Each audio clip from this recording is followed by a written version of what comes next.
Hello student, easy chemistry ক্লাসে সবাইকে welcome. আজকে ওই অ্যালকিনের ধর্ম নিয়ে আলোচনা করব। অ্যালকিনের ধর্ম বলতে আমরা বুঝি অ্যালকিনের ভৌত ধর্ম এবং রাসায়নিক ধর্ম, ফিজিক্যাল প্রপার্টিজ এবং কেমিক্যাল প্রপার্টিজ। তাহলে শুরু করি আজকের আলোচনা। অ্যালকিনের ধর্ম, প্রপার্টিজ অফ অ্যালকিন, ভৌত ধর্ম। প্রথমে আমরা দেখব অবস্থা। এক কার্বন থেকে 4 কার্বন অবধি অ্যালকেনের মধ্যে অ্যালকিনগুলো এক কার্বন হয় না, 2 carbon, 3 carbon, 4 carbon. Propyne, propylene, ethylene, butene, এরা কিন্তু গ্যাসীয় হয়। এর পরের গুলো অর্থাৎ 5 থেকে 13-14 কার্বন বিশিষ্ট অ্যালকিনগুলো তরল এবং উচ্চতর অ্যালকিনগুলো কঠিন হয়ে থাকে। সাধারণভাবে আণবিক গুরুত্ব বাড়ার সঙ্গে সঙ্গে তাদের স্ফুটনাঙ্ক গলনাঙ্ক বাড়তে থাকে। দ্রাব্যতা, এরা কিন্তু যেহেতু ননপোলার হয় প্রকৃতপক্ষে এরা জলে দ্রবীভূত হয় না, এটুকুই জেনে রাখুন। এবার চলে আসি রাসায়নিক ধর্ম, মুখ্য যেটা মূল আলোচনার বিষয় আজকে অ্যালকিনের রাসায়নিক ধর্ম, কেমিক্যাল প্রপার্টিজ। কোন কোন কেমিক্যাল রিঅ্যাকশনে এরা পার্টিসিপেট করে বা সাড়া দেয়। এখানে বলে রাখি অ্যালকেন অপেক্ষা অ্যালকিনের রাসায়নিক সক্রিয়তা কিন্তু অনেক বেশি। কারণ কি, অ্যালকেনে কি থাকে, কার্বন কার্বন সিঙ্গেল বন্ড থাকে, সিঙ্গেল বন্ড যেটা সিগমা বন্ধন। কিন্তু অ্যালকিনে কার্বন কার্বন দ্বিবন্ধন থাকায় এই দ্বিবন্ধনে একটা হচ্ছে সিগমা, একটা সিগমা এবং পাই, একটা পাই বন্ধন। আমরা জানি সিগমা বন্ধন অপেক্ষা পাই বন্ধনের দৃঢ়তা অনেক কম, ভঙ্গুর হয়। পরিস্থিতিতে উপযুক্ত কেমিক্যালস পেলে এই পাই বন্ধনের যে ইলেকট্রন মেঘের মধ্যে যে অভিলেপন হয়ে আছে সেটা খুলে যায়, ফলে এই পাই বন্ধন ওপেন হয়ে যাওয়ার ফলে এই পাই বন্ধনে কিন্তু অন্যান্য বিকারক, উপযুক্ত বিকারক এসে বিক্রিয়া করতে পারে। যেখানে অ্যালকিনে সিগমা বন্ধন ভাঙতে বেশি শক্তির প্রয়োজন, যেহেতু পাই বন্ধনের দৃঢ়তা কম, কম শক্তিতে ভেঙে যায়, ফলে এই কিন্তু সহজে বিক্রিয়া সাড়া দেয়। তাই দেখা যায় অ্যালকেনের যেখানে দ্রুত বিক্রিয়া ঘটে না, সেখানে কিন্তু অ্যালকিনের দ্বিবন্ধনের জন্য দ্রুত বিক্রিয়া বা অ্যাডিশন রিঅ্যাকশন দেখা যায় অ্যালকিনের, এবং রাসায়নিক সক্রিয়তা এর অ্যালকেন অপেক্ষা অনেক বেশি হয়। দ্বিবন্ধনটা হচ্ছে মূল দায়ী। এবার চলে যাই তার রাসায়নিক বিক্রিয়া। 4টা দিয়েছি, তার মধ্যে 4 দিকে আমি এগোবো বুঝিয়ে। অ্যালকিনের সাধারণ ফর্ম দিয়েছি, আর মানে অ্যালকিন গ্রুপ আছে, আর CH ডাবল বন্ড CH, অ্যালকিনের মূল পার্টটাই এটা। বিক্রিয়া কিন্তু এই পার্টটাই করবে। দহন, ইথিলিন, প্রপিন, বিউটিন, এরা কিন্তু দাহ্য, গ্যাসীয় হয়। আমরা জানি এলপিজি তে বিউটিন থাকে, সেই বিউটিন কিন্তু যথেষ্ট দাহ্য, তাই বিউটেনও থাকে, বিউটিনের মিশ্রণ থাকে। আনস্যাচুরেটেড অসম্পৃক্ত হাইড্রোকার্বন খুব দাহ্য হয়। অতিরিক্ত অক্সিজেনের উপস্থিতি দহন হলে এরা কার্বন ডাই অক্সাইড সম্পূর্ণ অর্গানিক প্রপার্টি চলে গিয়ে কার্বন ডাই অক্সাইড গ্যাস, জলীয় বাষ্প এবং তাপ উৎপন্ন হয়, যে তাপকে আমরা কাজে লাগাই। এবার চলে আসি মূল রাসায়নিক বিক্রিয়া। দহন বিক্রিয়া হলো অক্সিজেনের জারণ বিক্রিয়া। এবার হচ্ছে অ্যাডিশন রিঅ্যাকশন। এখানে বললাম অ্যালকিনের দ্বিবন্ধন কিন্তু থাকার ফলে রাসায়নিক সক্রিয়তা বেশি হয়, রাসায়নিকভাবে সক্রিয় দেখায়। তার মূল বা প্রধান বিক্রিয়া হলো অ্যাডিশন রিঅ্যাকশন বা যুত বিক্রিয়া। অ্যাডিশন ও যুত বিক্রিয়ার প্রথম বিক্রিয়াটা দেখো, হাইড্রোজেন নিকেল তাপ। এই নিকেলের বদলে প্যারাডিয়াম দিতে পারি, প্লাটিনাম দিতে পারি। তাপ 200 থেকে 300 ডিগ্রি তাপমাত্রা। রেডিনিকেল দিলে তাপমাত্রা কমে যায়। অ্যালকেনের প্রস্তুতি আমরা জেনেছি, এই অ্যালকিন থেকে অ্যালকেন তৈরি করা যায়। অর্থাৎ অ্যালকেনের যেটা প্রস্তুতি ছিল সেটা অ্যালকিনের সেখানে একটা রাসায়নিক ধর্মের বিক্রিয়া হিসেবে এখানে আমরা সেই একই জিনিসের পুনরাবৃত্তি হচ্ছে। হাইড্রোজেন নিকেল দিলে দ্বিবন্ধনের একটা পাই ভেঙে গিয়ে দুটো হাইড্রোজেন প্রবেশ করে অ্যালকেনে রূপান্তরিত হয়ে যায়। ইথিলিন থাকলে ইথেন, প্রপিলিন থাকলে প্রপেন, বিউটিন থাকলে বিউটেন। যেখানে দ্বিবন্ধন থাকবে সেখানে হাইড্রোজেনের প্রবেশ ঘটে অ্যালকেনে রূপান্তরিত হয়ে যায়। নেক্সট বিক্রিয়া হ্যালোজিনেশন। এটাকে অ্যাডিশন বা হাইড্রোজেনেশন বা বিজারণ বিক্রিয়াও বলতে প্রথমটাকে। পরেরটা দেখো, এটা 1 নম্বর হলো। পরেরটা দেখো হ্যালোজিনেশন। হ্যালোজেনের সঙ্গে বিক্রিয়া খুব রাসায়নিকভাবে সক্রিয় হয়, সহজে হ্যালোজেনের সঙ্গে বিক্রিয়া করে যায়। কার্বন টেট্রাক্লোরাইড দ্রাবকের উপস্থিতিতে ক্লোরিন, ব্রোমিন, আয়োডিন, ফ্লোরিনের সক্রিয়তা বেশি হয়, অস্থায়ী করে দেয়, উল্টাকে ভেঙে দেয়। ফ্লোরিনকে না দিয়ে আমরা ক্লোরিন, ব্রোমিন ও আয়োডিন দিলে কিন্তু এই দ্বিবন্ধন ভেঙে গিয়ে, এই দ্বিবন্ধন চলে গিয়ে দুটো ওপেন হয়ে গেল, দুটো হ্যালোজেন দুই জায়গায় প্রবেশ করে যায়। অর্থাৎ আমরা সেই অনুপাতে ডাইহ্যালাইড মানে ডাইহ্যালাইড যৌগ পাই। ভিসিনাল ডাইহ্যালাইড, ডাইহ্যালাইড দুটো রকম হয়, জেন ডাইহ্যালাইড, ভিসিনাল ডাইহ্যালাইড। পরপর দুটো কার্বনে দুটো হ্যালোজেন থাকে, তাকে বলে ভিসিনাল ডাইহ্যালাইড। ক্লোরিন থাকলে ডাইক্লোরো অ্যালকেন হবে, ব্রোমিন থাকলে ডাইক্লোরো অ্যালকেন হবে, আয়োডিন থাকলে ডাই আয়োড হবে। 1 2 এখন এখানে একটা শনাক্তকরণ বিক্রিয়া পাওয়া যায়, অর্থাৎ যৌগের মধ্যে আনস্যাচুরেশন আছে কিনা বায়ারের টেস্ট করা হয়। মাথায় রাখবে, যদি ব্রোমিন, লাল বর্ণের ব্রোমিন কার্বন টেট্রাক্লোরাইডে দ্রবীভূত করে ওর মধ্যে ইথিলিন, প্রোপিলিন গ্যাস ছাড়ানো করা যায়, বর্ণহীন হয়ে যায়। এখানে দুটো ব্রোমিন প্রবেশ করে 1 2 ডাইব্রোমো ইথিলিন হলে 1 2 ডাইব্রোমো ইথেন, প্রোপিন হলে 1 2 ডাইব্রোমো প্রোপেন। এইভাবে বিক্রিয়া হয় এবং ব্রোমিনের লাল বর্ণ চলে যায়। ব্রোমিন হচ্ছে লাল বর্ণের তরল, ক্লোরিন গ্যাস, আয়োডিন হচ্ছে তরল এবং কঠিন অবস্থায় থাকে। অর্থাৎ এখানে হ্যালোজেন দিলে, হ্যালোজেন এবং হ্যালোজেন দুটো পরপর দুটো কার্বনে প্রবেশ করে ডাইহ্যালাইড উৎপন্ন করে। অবশ্যই এটা মাথায় রাখবে, গুরুত্বপূর্ণ বিক্রিয়া। শনাক্তকরণ করা যায় অসম্পৃক্ততা আছে কিনা, দ্বিবন্ধন আছে কিনা ব্রোমিন কার্বন টেট্রাক্লোরাইড দিয়ে শনাক্ত করা যায়। পরেরটা দেখো, আরেকটি ভেরি ইন্টারেস্টিং এবং গুরুত্বপূর্ণ বিক্রিয়া, HS, hydro halo acid. HCl কে আমরা কি বলি? Hydrochloric acid, hydrobromic acid, hydroiodic acid, hydrofluoric acid. HX দিয়েছি, X মানে অবশ্যই জানো হ্যালোজেন, দুটোর বলার কিছু অপেক্ষা রাখে না। এই অ্যাসিড দিলে কি হয়? এই অ্যাসিডের দেখো এটা বিয়োজিত হয়ে কি হয়? মাইনাস, হাইড্রোজেন হবে প্লাস আর হ্যালোজেন হবে মাইনাস। কেন? হ্যালোজেনের তড়িৎ ঋণাত্মকতা বেশি, ইলেকট্রনটা নিজের দিকে টেনে নেয়। এটা যদি আংশিকভাবে যদি ডেল্টা মাইনাস, ডেল্টা প্লাস কি করে? এখানে হ্যালোজেন কিন্তু প্রান্তের কার্বনে না গিয়ে মাঝের কার্বন অর্থাৎ পাশের কার্বন, দ্বিবন্ধনের পাশের কার্বনে প্রবেশ করেছে, যেখানে হাইড্রোজেনের সংখ্যা কম। দেখো এই দ্বিবন্ধনে এখানে দুটো হাইড্রোজেন, এখানে একটা হাইড্রোজেন।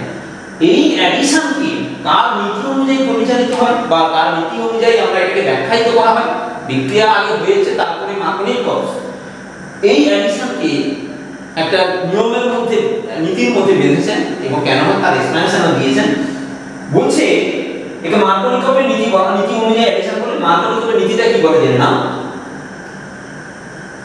মার্কনিকপের নীতি সেখানেই প্রযোজ্য হবে অপ্রতিসম অ্যালকিন, অর্থাৎ দ্বিবন্ধনের উভয় পাশে যদি সমান সংখ্যক কার্বন না থাকে, তখন হ্যালোজেন বা ঋণাত্মক অংশটি, ঋণাত্মক যোজক বা অ্যাডিটিভ, সেই কার্বনের সঙ্গে যুক্ত হবে দ্বিবন্ধনের যে কার্বনে হাইড্রোজেনের সংখ্যা, হাইড্রোজেনের পরিমাণ কম আছে। দেখো এই হ্যালোজেনটা, এই X মাইনাসটা কোথায় এসেছে? এই কার্বনে অ্যাডিশন হয়েছে, আর H প্লাসটা এখানে এসে CH3 তৈরি হয়েছে। তাহলে কি বলছেন?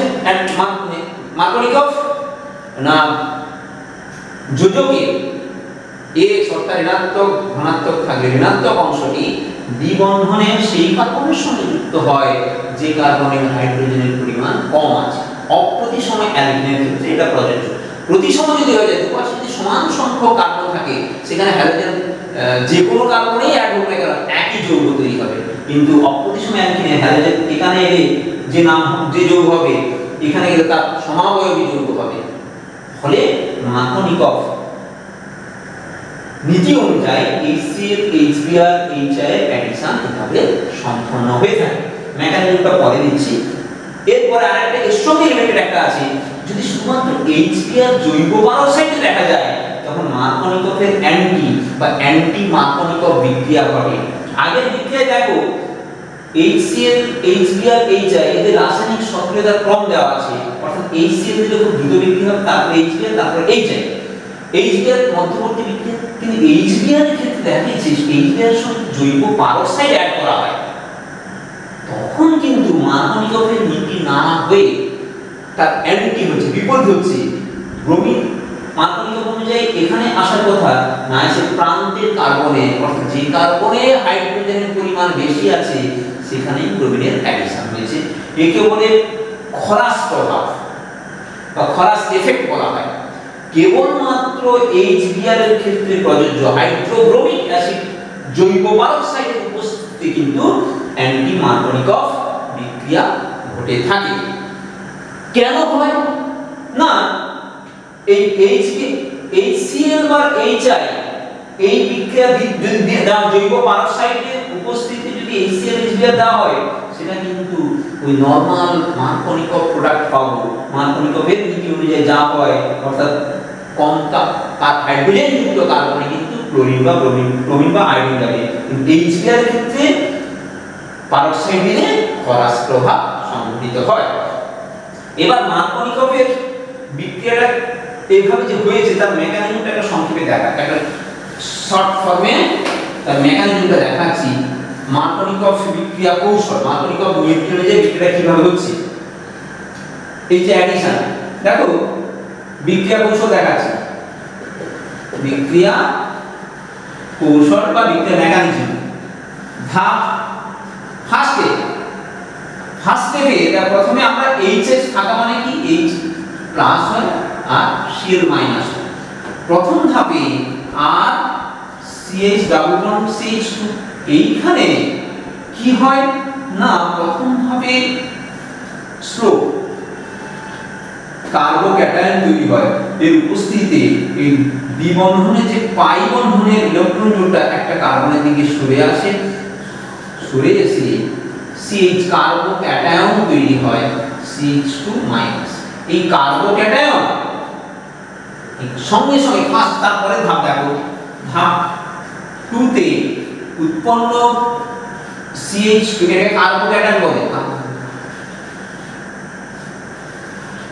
এই কার্বোক্যাটায়নের সাইজ বেশি, কারণ উভয় পাশে এখানে বড় অ্যালকিন, এখানে কার্বোক্যাটায়ন না আছে, এখানেই হবে কার্বোক্যাটায়ন, এখানেই কার্বোক্যাটায়ন তৈরি হবে।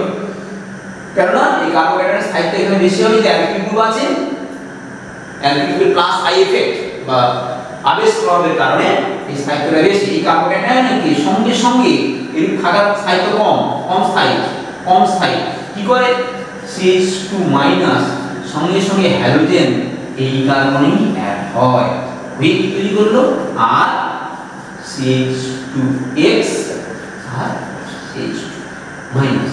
আর এই যে H প্লাসটা ছিল, H প্লাসটা এখানে অ্যাড হয়ে তৈরি হয়ে H প্লাসটা প্রান্তে চলে যায় আর CHX আর CH3 মাঝের কার্বনে হ্যালোজেন এসেছে, কিন্তু কার্বোক্যাটায়নে অ্যাডিশন হচ্ছে কার্বোক্যাটায়ন ফর্মেশন দিয়ে। এটা ফার্স্ট স্টেপ। বিক্রিয়া রেট, বিক্রিয়া কি গতিতে হচ্ছে তার নিরিখে প্রথম স্টেপে কিন্তু কার্বোক্যাটায়ন তৈরি হচ্ছে স্লো, ধীরে ঘটে। পরের স্টেপে কিন্তু এটা থাকবে না, সঙ্গে সঙ্গে হ্যালোজেন এখানে যুক্ত হবে আর হাইড্রোজেন এখানে যুক্ত হবে। কিন্তু মেকানিজমটা দ্বিতীয় ধাপে দুটো ধাপে দেখানোর একটাই লক্ষ্য, যে স্টেপটা বোঝার জন্য।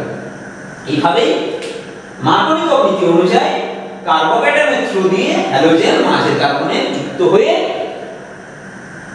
প্রোডাক্ট পাচ্ছি মনোহ্যালাইড, ডাইহ্যালাইড নয়, মনোহ্যালাইড যৌগ তৈরি হচ্ছে।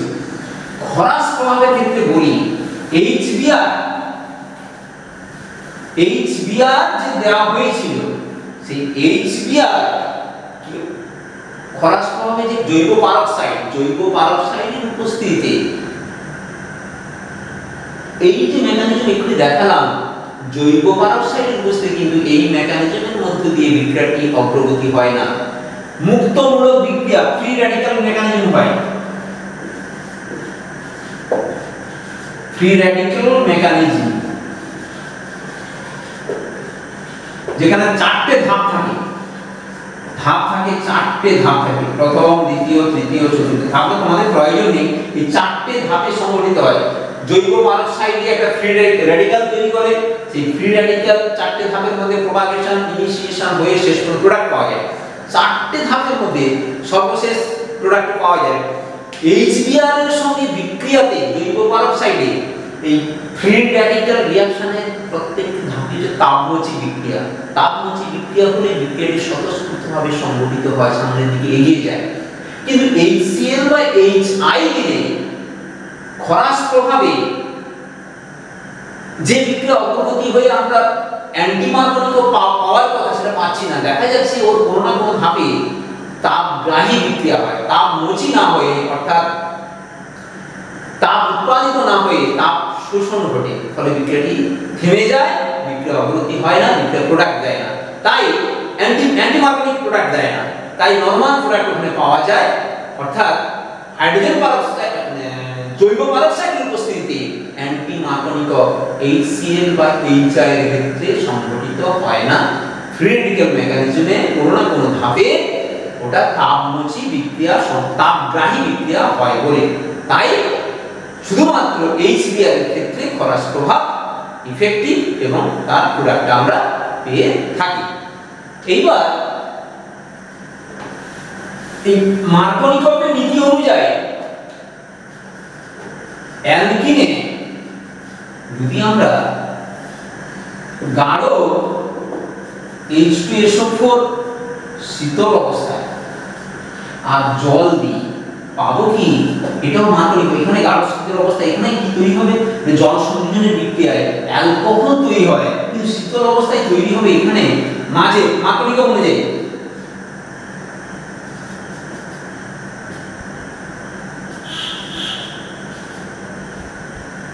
অ্যালকেন হাইড্রোজেন সালফেট তৈরি হয়। অ্যালকেন এই অক্সিজেনের সঙ্গে এখানে এই সালফিউরিক অ্যাসিড ভেঙে দিয়ে H2SO4 ভেঙে দিয়ে তৈরি করে H+ প্লাস SO4H। এই অক্সিজেনে SO4H একটা হাইড্রোজেন দিয়ে গেছে, এই মাইনাসটা অক্সিজেনে থাকে, এই অক্সিজেনের সঙ্গে সরাসরি যুক্ত হয়ে যাবে। কিন্তু যদি এটাকে ওটা দিলাম আর তাপ দেওয়া হলো, জল থাকবে অবশ্যই, তাপ যদি থাকে, যদি তাপমাত্রায় ঘটানো হয়, তখন কিন্তু এই মার্কনিক অনুযায়ী মাঝে কিন্তু OH আসবে, প্রান্তে অ্যালকোহল তৈরি হলো। ঠিক OH ভাবো, এই গাঢ় সালফেটের উপস্থিতিতে নরমালি যদি আমরা ভাবি জল বিলীত হয়ে H+ আর OH- হয়, মার্কনিকের নীতি অনুযায়ী এই OH-টা কোথায় যুক্ত হবে? না 2 নম্বর কার্বন, সরি 2 নম্বর কার্বন, বা আমরা বলতে পারি কম হাইড্রোজেন যুক্ত কার্বন, আর H+ প্রান্তে যাচ্ছে, তাই আমরা এই অ্যালকোহল পাবো। আইসোপ্রোপাইল অ্যালকোহল, যদি প্রোপিন থাকে আইসোপ্রোপাইল, যদি প্রোপিন থাকে আইসোপ্রোপাইল, অপ্রতিসম হলে মনে থাকে যেন প্রোপিন হলে ইথানল পাবো। সে যে কোনো ভাবে হোক না কেন, প্রতিসম অ্যালকিন যদি হয়, অর্থাৎ দ্বিবন্ধনের উভয় পাশে যদি সমান সংখ্যক কার্বন থাকে, তখন OH বাম দিক ডান দিক দ্বিবন্ধনের যে কার্বনেই সংযুক্ত হোক না কেন, একই ধরনের প্রোডাক্ট পাবো। অপ্রতিসম অ্যালকিনের ক্ষেত্রেই কিন্তু মার্কনিকের নীতি প্রযোজ্য হয়।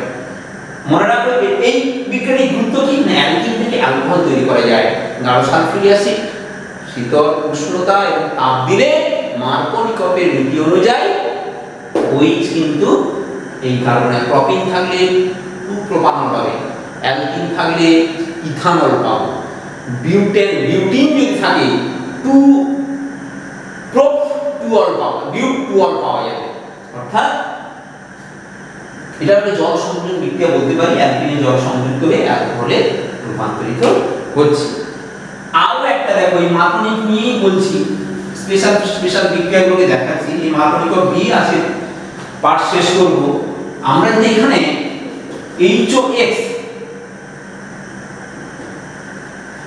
হাইপোহ্যালাস অ্যাসিড, যেমন কি হতে পারে HOCl, hypochlorous acid, HOBr hypobromous acid, HOI hypoiodous acid, এগুলো যদি দেওয়া হয় কি ঘটবে? এখানে কিন্তু একটু মাথায় রাখা দরকার বন্ডিং স্ট্রাকচারটা কি হয়ে আছে।